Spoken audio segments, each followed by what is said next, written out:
శిరీషకి ఎప్పుడు పెళ్ళైంది వాళ్ళతో? 9 years అయింది పెళ్ళి. Love marriage. మాకు తెలియదు ఆమె పెళ్ళయింది.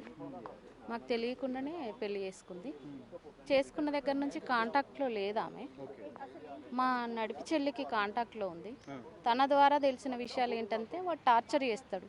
వాడు డ్రింకర్, ఏం జాబ్ చేయడు. వాడు టార్చర్ చేసి మా చెల్లిని చంపేసిండు. వాడే చంపేసిండు. ఒక చిన్న పాప కూడా ఉంది వాడికి. అంటే శిరీష ఇంతకుముందు అంటే మీ వాళ్ళకి చెప్పేదా ఏమైనా ఇబ్బందులు ఉన్నాయి, ఇట్లా ఇబ్బంది పెడుతున్నాడు అని చెప్పి? మా నడిపి చెల్లికి చెప్పేది, ఇట్లా నాకు టార్చర్ పెడుతున్నారు, నేను వాళ్ళ వల్ల బాగా ఇబ్బంది ఉంది, వాడు తాగొచ్చి గొడవ చేస్తున్నాడు, మా ఆడబిడ్డలు మా అత్తమ్మ వల్ల కూడా నాకు టార్చర్ ఉంది అని చెప్పేది.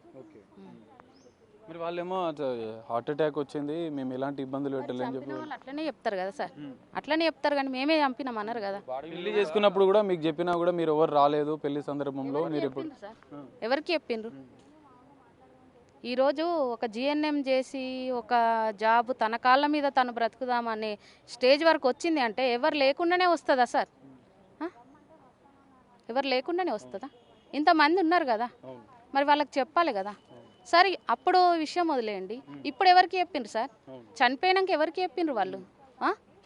చెప్పలేదు మాకు. మేము ఉంచండి మేము వస్తున్నామంటే కూడా ఉంచకుండా వాళ్ళు తీసుకెళ్తున్నారు. మీకు ఏమని చెప్పారు అసలు? వినయ్ ఫోన్ చేసి నిన్న ఏం జరిగింది మరి ఎవరు చేశారు మీకు ఎట్లా తెలుసు? మా రెండో చెల్లి ద్వారా తెలిసింది. మా రెండో చెల్లికి వేసిండ్రంట, చివరి చూపు చూసుకోవడానికి రండి అని.